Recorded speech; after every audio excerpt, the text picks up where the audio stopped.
Capaian vaksinasi di Oku Selatan masih sangat rendah dibandingkan sejumlah kabupaten kota di Sumsel. Data Dinas Kesehatan Oku Selatan, dari 313.000 target sasaran vaksinasi yang ditentukan kementerian, baru 54.000 yang sudah divaksin atau sekitar 17%.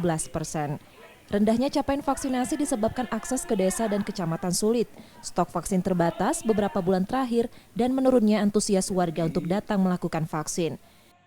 Letak wilayah di Kabupaten Selatan ini kan rata-rata dataran tinggi semua, di mana di Kabupaten Selatan ini masih banyak juga desa-desa. Dari 225 desa itu masih banyak yang kurang sinyalnya, sehingga menyebabkan kurangnya informasi yang didapat oleh masyarakat.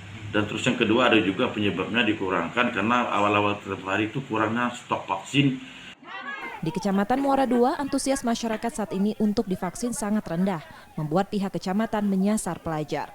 Untuk masyarakat umum mereka kurang, padahal sudah kita sosialisasikan di lintas sektoral juga. Kemungkinan besar juga karena saat ini kita menghadapi pilkades ini, mereka sibuk dengan pilkades.